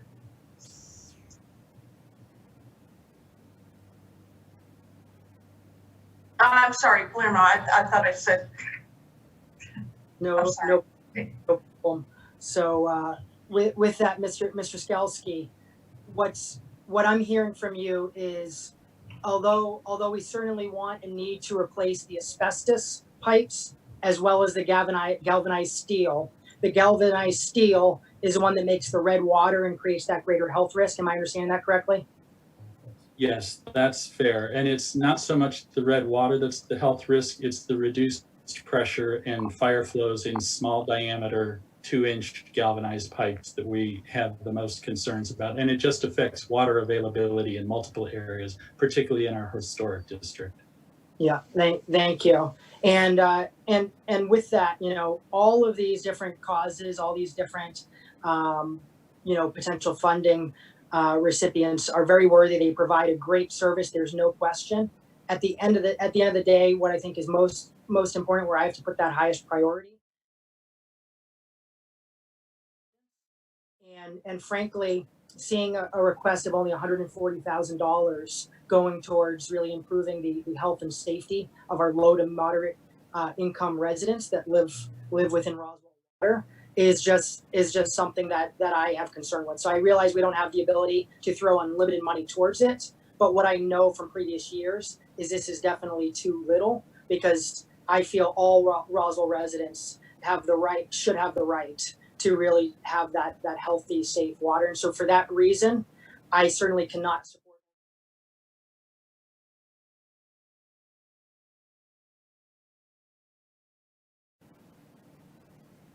Mr. Alford, could you talk about the time constraints here, what we have an opportunity to do and what we don't have an opportunity to do? Yeah, so right now, you know, typically you have 45 and 60 days to submit your annual action plan from the time that HUD notifies you of the letter, officially telling you how much money you received. I talked to a HUD rep all through the COVID situation in February, March, and April, asking where was the letter, where was the letter? They couldn't find it. Well, they finally found the letter, and it was sent to us at the end of February. For some reason, we didn't get it. So they told us to go ahead. The clock is unofficially messed up at this point, but they want us to get the funds, our request in ASAP. Additionally, they're approving their federal budget on time now, so we're having to move back or move up the application process. So our 2021 application should come out in August for the 2021 funding, with anticipation that they will approve that funding at the beginning of 2021, January or February, when we'll be ready to roll on that. As far as the timeline to spend the funds, HUD doesn't give you a time to spend each project or time frame to spend each project, but every November 2nd, they review our total line of credit, the amount of money that we have from all years, including our current program years, in the bank, so to speak. And it can't be over 1.5 times that year's annual allocation. So there is a clock that's always ticking for us to get these projects rolling and get them spent, get the money spent. Councilmember Judy. So Charles, what you're saying is we probably are up against it here with the new application coming out and for next year. And obviously, if we're looking at, we're in June already, we got 6 months. You know, Mr. Skowski, we've got a project on there to put some other projects. You know, I would be for approving this as is, since we're up against it due to the situation with HUD and the letter and all that, and then looking really hard into going into next year into using that CBD or using the money for water lines and getting that list pretty tightened up when we go into the process heading forward. I think what we're doing right now is we might be out of time for this year based upon the situation. Councilmember Wilsey. Yes, I would also support that proposal. You know, I think if we have asked these organizations to submit a proposal and had made these allocations for them for this year, it makes sense to move ahead with this. If we as council would like to give guidance that next year all the funds would be directed towards the water line, I think we need to do that, you know, in advance of taking applications and making the awards amounts.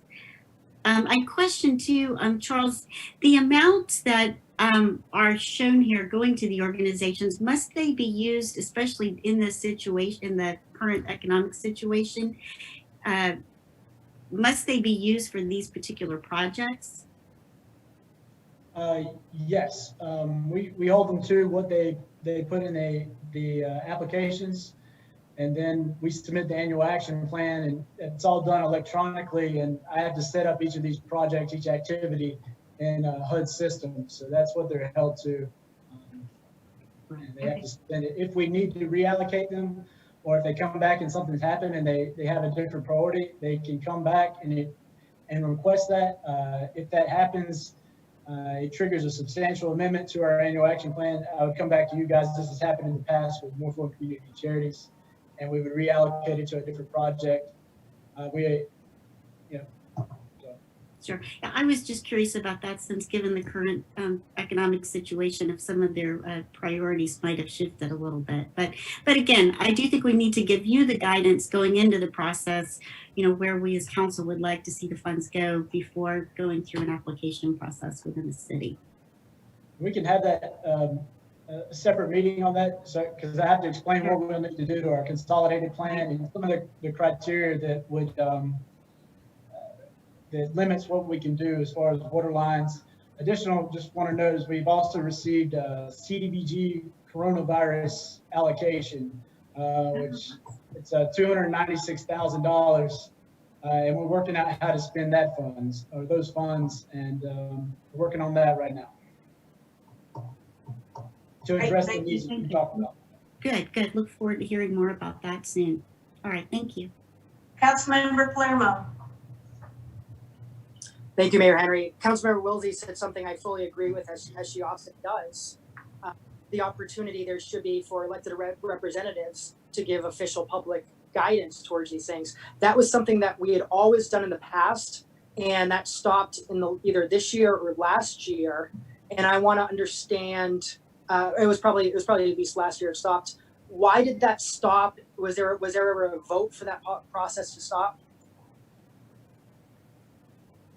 There was, so when we did the consolidated plan, that plan was brought to Mayor and Council for approval. I think we worked with a consultant on that, and they gave a presentation on the priorities set forth in the plan. And then once we approved that, that's how we go. That's how we set it up every year for the annual action plan for those 5 years. As far as we did have a process in place where you guys used to get to vote, allocate individual sums of money to each project, and we just kind of averaged it out. But that was requested. I forget who requested it, but I believe a couple people requested that we change that process, and so we did. So yeah, was there ever a public vote on the change in that process? Because you said a few people requested we change that.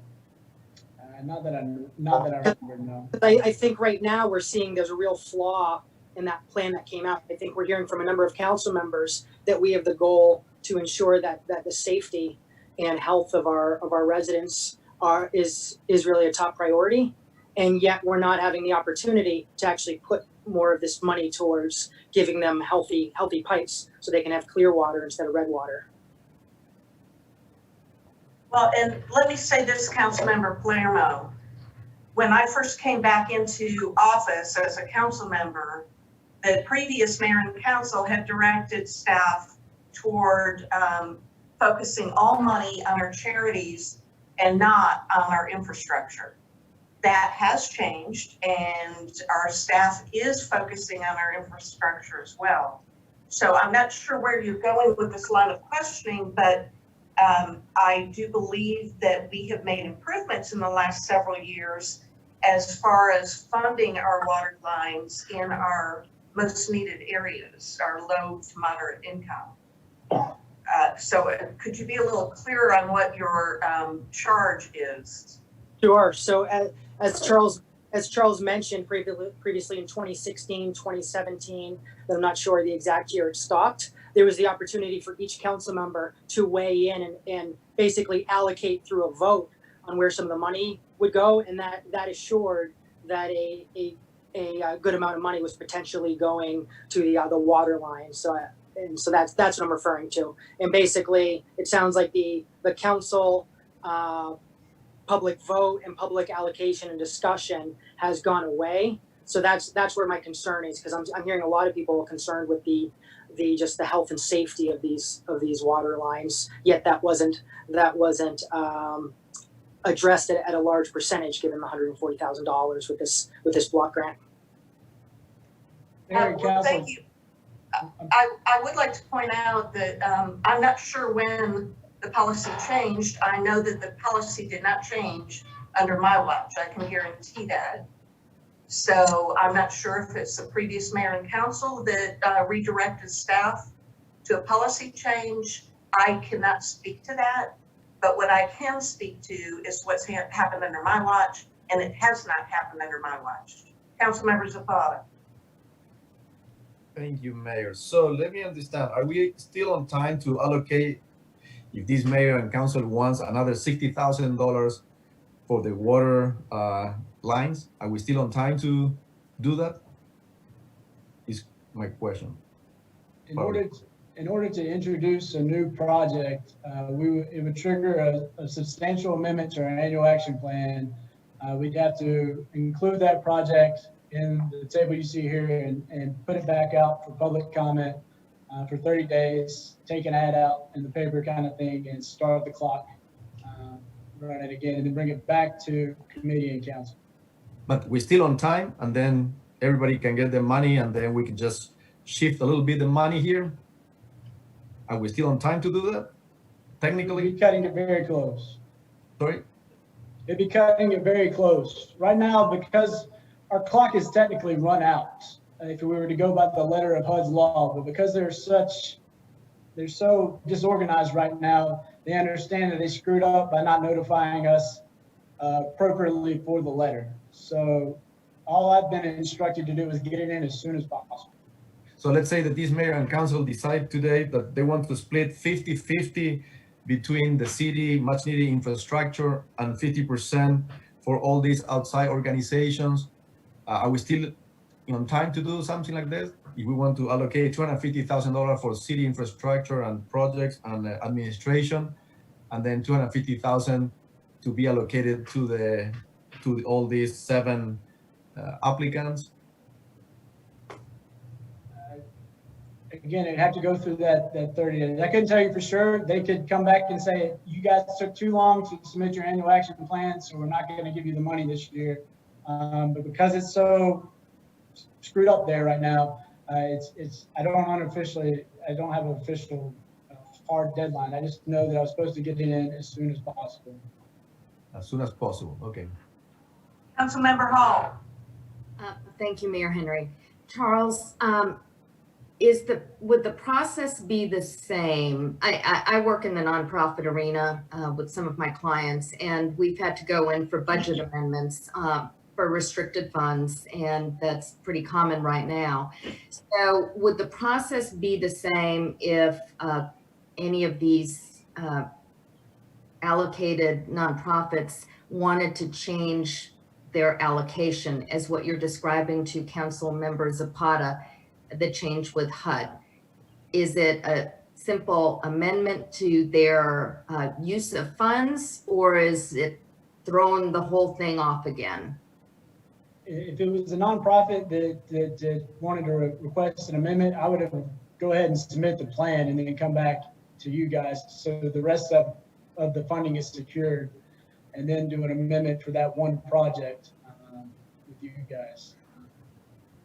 So it doesn't throw the project off. I'm sorry? It doesn't put the project in jeopardy. That's something that can be done once the project is already approved and going. If the project's already going, they have to notify me in writing that there's been a significant change. And depending on what that change is and how it falls within HUD's criteria, it could qualify as a substantial amendment, in which case we would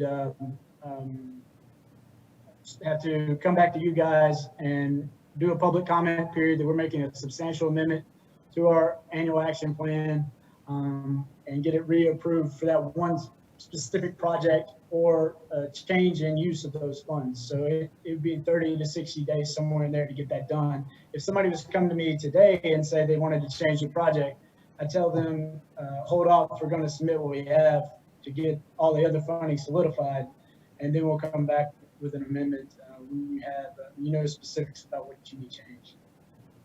Thank you. Councilmember Palermo. Thank you. So Charles, help me understand. I guess I don't understand what's different from the way we did it before. Where the way we did it before, you didn't know which items were going to be funded until that final vote. Hypothetically, the council could have voted to put 100% of their money, maxing out these certain ones. They could have spread them all along. So help me understand what makes this timing different or this timing more challenging. Well, the process you're referencing, you guys were essentially, mayor and council was the review committee. And so you guys reviewed and scored ahead of time, which, it worked, but then we also went to a review committee and they scored the applications and we have that on record, and then we make the recommendation at committee or council. You can take any of the money that you see on the board here, and if you guys wanted to move it around, you certainly can do that. But as far as introducing a new project, that triggers something that's outside of what we put out to the public right now. I wasn't aware of that, so that wasn't mentioned in our annual action plan. So that's what changes that component. Is that what you're asking? I think that answered my question. Thanks, Charles. Councilmember Judy. Real quick. So what I'm hearing is, and I appreciate everybody's comments. I think we all want to get the water situation taken care of as soon as possible. With this situation, there's a chance if we go back and go through this process, HUD comes back and says, you're not getting your money because you don't have your action plan done. If we went through the 30-day process and all those things, obviously we can all agree that these nonprofits are worthy of the money. We don't want to, they serve a lot of citizens through their work. We don't want to endanger that possible money. I think we need to look at this process going into next year now and not endanger this money at this point in time, even though I think we all do agree that some more money should go to the waterline infrastructure projects. And, I can't, Charles is in a tough position. I don't know what's going to happen if we send it back out. So, I think we all need to take it to heart and say, what are we willing to risk here when there's such an unknown and we know we have worthy applicants. I think we all would rather it go a different direction should the process get fixed and us looking into 2021 in our application. So that's my take on it right now. I just don't want us to shoot ourselves in the foot by possibly a bad situation. Thank you, Councilmember Judy. Councilmember Zapata. Thank you, Mayor. So, the record showed that I've been trying to allocate for the last at least 3 years more money to the water line.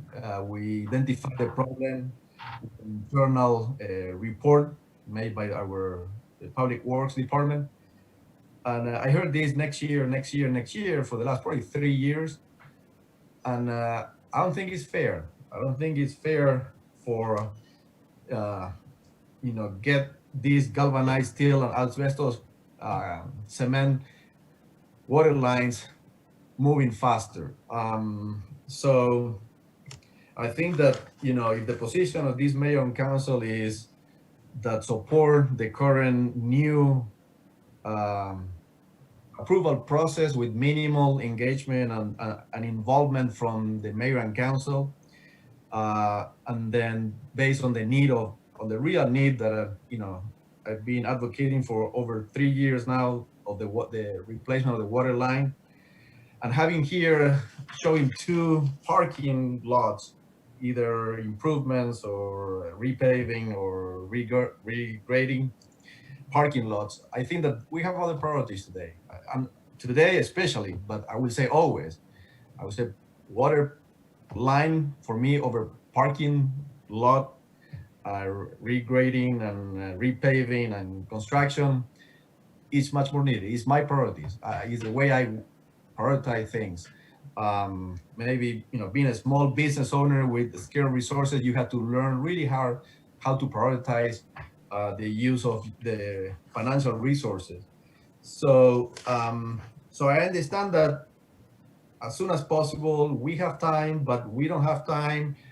So it's still not clear if we can still allocate $60,000 more for the water line instead of 140, bring it to 200,000, and then which is going to give us 50% of the total 500 and change 500,000, almost, yeah, $400,000. 50% will give us 250,000 for the city and the taxpayers. So it's not clear still if we have some room to do some small modification by increasing $60,000 the water line project. Mr. Fisher. So let me try to address that. You have to keep in mind this process started back in February. The process went out to applicants to put in an application for projects. We received all of these projects like we have in years past from our nonprofits, because that's the direction that our master plan has told us, that's an approved master plan, that these are the projects that we need to be looking at, the type of things we need to be doing. So that started back in February. If it would have gone through the normal timing like it did, we need to have our stuff turned in today. HUD has said, you've already passed when you should have come in, but because there was an issue with notifications, we're giving you an opportunity to get it turned in. If we don't get it turned in, I don't know how quickly it is either. We don't know that. They said get it in now. So at any time they can say, look, you've taken too much time, just come back again next year and we'll reallocate these funds to other entities for this year. So we went through a process, a fair process. We got applications in, a review committee reviewed them. The waterline project that's being funded was the only waterline project that was put in. So come August, when the new funding for fiscal year 21 comes out from the federal government, if it's mayor and council's wishes at that point to do everything internal, then we go through a review process of our internal projects and we can fund 100% of it, less whatever administration stuff needs to be done. But we can fund 100% of those projects. But to try to take 60,000 out of other projects at this point and put them into a water project, into the water line, that means we're changing whatever applications and allocations that were already submitted, and we don't know how much more patience HUD is going to have. The recommendation would be, let's go through what the review committee has done in scoring the projects that we've done, including the water line that was put into this process, and then we can have a discussion at committee about what to do in August, which is a couple months away, and we can get up all the water lines that we have that would qualify and bring those to you guys so that you can look at the funding that way. We can change it up the way that we're doing it, but we're kind of at the very end or almost past the end of a process that started back in February. So it sounds easy just to say, well, let's just reallocate 60,000, but that changes everything that the nonprofit, wherever that 60,000 comes from, is changing something that the nonprofit has already put in and scored competitively against others. And I don't think that's an appropriate way to move these monies around at this time. We can certainly do that and let them know in advance for the federal $21, whatever comes in, and we can let them know up front, we're not taking applications from the outside because we have infrastructure projects that we need to do. But to try to change it right now, Charles can't give you an answer, and neither can I. We're at the mercy of HUD. Technically, we're past the timing, but we would like to be able to get this in, and through their patience, allow us to go ahead and get these funds in. Thank you, Mr. Fisher. Councilmember Palermo. Thank you, Mayor Henry. I just want to be clear. I don't believe I'm hearing anyone say that they don't want to take outside applications and that they want 100% of money going to the other water lines. It's more of what I'm hearing is, I believe I'm hearing every single elected official that spoke on this topic has said they agree more money should be going to making these water lines safer. I think what we have is we have a flaw. There's a plan apparently that is clearly flawed. It didn't give elected representatives the opportunity to actually weigh in on what everybody's saying is a priority. And from a HUD perspective, I would be shocked if HUD were to say that because we're looking at actually improving the health and safety of more low to moderate income residents that have unsafe water pipes, I find it hard to believe that that's something that would not be supported and available. So it's just disappointing to see that, as Councilmember Zapata brought up, year after year we've had this battle. There's been this discussion, and now there's a plan that's changed the process that doesn't give us the opportunity to weigh in at the right time. It's just very unfortunate. Additional comments from council? Councilmember Judy.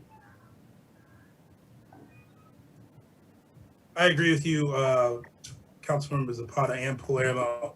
I think it's an unfortunate situation. I think we, not year after year, but right after we're done with this, we look at the process, look at what we need to do for it, come up as an elected group on what that looks like. I just think putting the monies at risk right now is too much, with too much uncertainty. And I think we've got good charities that need the money and will help our community and those less fortunate. So I think not year after year, but following this, next committee, whenever, let's look at the process. Let's not endanger these monies, and let's make sure we get this fixed. Councilmember Zapata. Thank you, Mayor. So, we talk about here the process who involve elected officials toward the end when it's too late to do any change and modification, number one. We talk about number two, giving priority to 2 parking lot improvements versus allocating more money to the much needed water line replacement project. So, it's hard for me to support this proposed program as it is today, given those 2 reasons: that the process didn't involve early on feedback from mayor and council, number one, and number 2, giving 2 parking lot priority over much needed water line replacement, water lines that they were galvanized steels and asbestos cement water lines. I think it would be impossible to me to support this proposed program tonight. Additional comments from council? It's my understanding we don't have any comments from the public. I would like to weigh in on this, and I understand that our nonprofit partners are doing a great job, and this is a very difficult time for them. I think that in good times, they often request the Cdbg money for what I would call the non-sexy items. They can raise money to feed people. They can raise money to do very altruistic things in our community, which is wonderful. When they have difficulty raising money for things like parking lots, et cetera. So I understand where the request is coming from. But having said that, right now, the city of Roswell is not paving parking lots. We've cut them out of our budget. So I understand your passion as well as far as doing the water lines. I have encouraged our staff to include our water lines. I've encouraged our Environmental and Public Works Department to look at all of the projects that are viable for this Cdbg money. And I just want to make certain that when everyone votes, after we hear a motion, that we all understand that vote might leave money on the table and goes right back to the feds. It just depending on the timeline. So that's the only risk I see at this point in time. The other thing that I would encourage all of us to do is understand where this ball was dropped as far as the electeds being involved. because we have always been involved in it.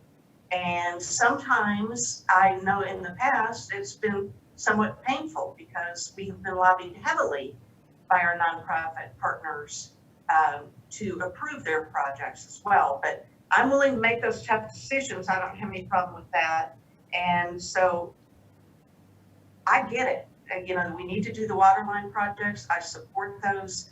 My question at this point in time is, are you willing, if you support changing this and allocating more money to the water lines, are you willing to, do you understand that this money could be left on the table and it goes back to the feds because we have not spent it in the time allocated to us?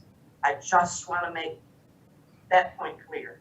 So having said that, do we have a motion? Yes, Councilmember Tyser. Motion, motion to, let me try it this way. Motion to approve item number 2. Motion to approve by Councilmember Tyser. Councilmember Tyser, could I offer a suggestion for your motion, if you wouldn't mind? Certainly. That in our next Admin Finance Committee meeting, when is that? So in a reasonable time period, within 30 days or so, that we include this topic to look at the allocation for CDBG money and when elect its way into this process. So moved. We've got a motion. Do we have a second? Second. Second by Councilmember Wilsey. All those in favor, please raise your hands. And it's Councilmember Judy, Councilmember Tyser, Councilmember Hall, Councilmember Wilsey. All those opposed, please raise your hands. And that would be Councilmember Zapata and Councilmember Palermo. The motion carries. Thank you. The next 2 items, and Mr. Fisher, you know, hold on to your video feed there. Okay. We've got 2 items. One is actually under Admin Finance, which is the cancellation of the June, July Alive in Roswell events, and then also under Rec and Parks, a postponement of the July 4th celebration. And Mr. Fisher, if you would please, I would like you to present both of those at one time. However, I'll ask for separate motions on. Okay. Thank you. So the first one is the Alive in Roswell. You know, the governor put out his executive order in May. Let's see, the May 12th, 2020 order recommended social distancing for all people, and that went through May 31st. And then the executive order in April 30th was the public health emergency, and then the shelter in place for certain vulnerable populations, and that was extended through June 12th. So the April and May Alive in Roswell's didn't happen because of the executive order that Mayor Henry, of course, you followed along and agreed with those orders and put out orders for the city. The June Alive in Roswell that is coming up is just outside of the order for the governor. It's scheduled for June 18th. And then also the July meeting, of course, is for July 16th. So because of the executive orders, because the health emergency we're under and the CDC recommendations, the gatherings of large and even some small groups of non-essential activities still aren't recommended at this time, which is why our recommendation is to cancel the June and July Alive in Roswell events. There's about 5,000 to 6,000 people that come to that event, as you all know, and it's in a very dense area. We can't guarantee the health safety right now of the crowds, but particularly we're also concerned about the city resources. There's quite a few resources, people that have to work those events, but because it's outside of the governor's executive order, we were looking for mayor and council action to cancel both the June and the July events along those same guidelines. And that's the first part. The second part that Mayor Henry was talking about is the postponement of the 4th of July celebration. Director Leatherman is here. It kind of goes along those same wording, I think, that there's just a lot of large crowds. We don't have official direction from the governor, but we can't hardly support those events, nor do we want those large crowds gathered. So we're looking to also cancel the July 4th celebration. Another reason that we're also going to cancel the July Alive in Roswell is we don't want to cancel one, then turn around and do another one. But just because of the size of the events, we think it's best to have those, both those events canceled. And if Mr. Leatherman, if you have anything to add to that, or if council might have any questions, I think either one of us would be glad to take those. Council have any questions? Yes, Councilmember Palermo. Thank you, Mayor Henry. So, Michael, I guess my question is regarding Alive in Roswell. Mhm. Opportunity to cancel these two, but then actually have them on the backside where they go more winter than they usually do. And I'm hopeful and I'm praying things will be safe and back to normal. Then obviously, if there's any health concern, there's always the ability to cancel them in advance, just as we are considering for these tonight. That is correct, and I know Chris Ward is on, but she has also talked with some of the sponsors. Right now, they're kind of hanging in there with this because this is all sponsor funded. So they typically fund it because they like to be spread out over several months of visibility. If we cancel June and July, there's still the opportunity to add on. It goes through October. We could certainly do in November. We may could even go into December and have some more Christmas type themes for Alive in Roswell. So that's certainly not out of the question.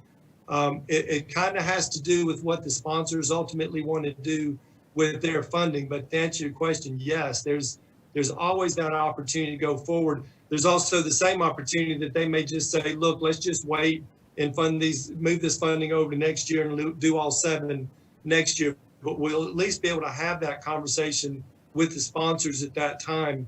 We're just pretty confident that June and July isn't something that we need to do. Mr. Fisher, let me ask this question. Yes. Would there also be an opportunity, for example, if the weather is too cold, whatever the case may be in November and December, to add 2 more months on the front end of next year so that they would get a little bang for their buck if they just hung in there with us, and it would be an extended season next year? Is there that opportunity as well? I think there is. I don't know, Chris, if you've had any conversations with them about future plans, but I think any of that is certainly on the table that we could discuss, with those sponsors. I think they're all going to hang with us for the most part. Our main sponsors, they love the event. So, and they understand the circumstances that we're in, but that would certainly, I think, be something of a conversation to be on the table. I've had quite a few conversations with both vendors and sponsors. The first 2 months, they were all very kind. I think if we continue on, there are some that I've already pulled out. I've lost about 7 vendors and 1 sponsor. We've refunded them. But we have talked to them quite a bit about tacking on the end or adding on, and all of them are very up for that. They're really behind this event. They love it. Like Michael said, it's a big event to them. So I feel, there are some vendors that's a lot of money and this is a tough time, so they need their money back, and we're 100% giving them that back. There's also an opportunity. I spoke with Eventini that does all of the vendors for us, that puts them online for us, and we do the payment through them. There is a way to prorate money back to these vendors. If, for example, we can't do the full 7, there is a system that they can do for us. It's a little more complicated, but they are willing to work with Katie and I to move forward to prorate some money back if it comes to that. I would think whenever we can get the events going back again, we're not going to have any problem with the participation and with vendors, because they do love the events. So if we add a couple more next year, maybe add 1 later on this year and start a month earlier next year, I certainly think that's worth a discussion. Absolutely. Councilmember Tizer.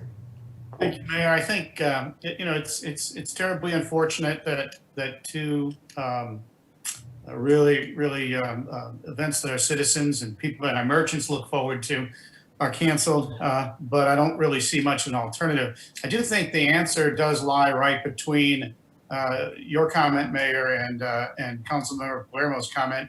Add a November and add a March and see what kind of response we get.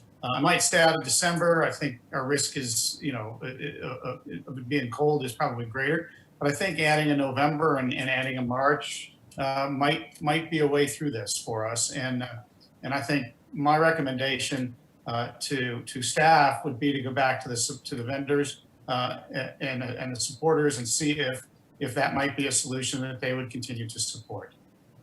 Absolutely. Thank you, Councilmember Tizer. Additional comments from council? Do we have any public comments? We don't have anyone in the public that has commented. So let's go back. We didn't talk a lot about the 4th of July celebration, but the first motion I'll entertain is for the June and July Alive in Roswell events. Do I have a motion, Councilmember Tizer? Thank you, Mayor. I'd move that we, at this point, cancel the June and July Alive After 5 and instruct staff to look into a November and March event. That would be Alive in Roswell. Yes, sir. Yes. Thank you, Councilmember Tizer. Do I have a second? Second by Councilmember Palermo. All those in favor, please raise your hands. And it passes unanimously. Thank you. The next item is under Councilmember Judy, the postponement of the July 4th celebration. Do we have additional comments on that before I entertain a motion? Councilmember Judy. As much as it pains me, it's obviously the prudent thing to do at this point with contracts and everything that needs to be signed for the program. So I motion to postpone July 4th events. Motion by Councilmember Judy. Do I have a second? Second by Councilmember Wilsey. All those in favor, please raise your hands. I also just had a comment, and that if I could. We just voted. Okay. So it passes unanimously. Thank you. Mr. Davidson. Thank you, Mayor. The only item I have is a recommendation for closure to discuss personnel litigation on real estate. Do I have a motion? Councilmember Palermo, is that a motion? So move. Motion by Councilmember Palermo. Do I have a second? Second by Councilmember Hall and Councilmember Zapata. All those in favor, please raise your hands. And it's Zapata, Palermo, and Hall in favor. All those opposed, please raise your hands. Judy, Tizer, and Wilsey. And so this is a tie. I'm going to vote to oppose it. We are adjourned.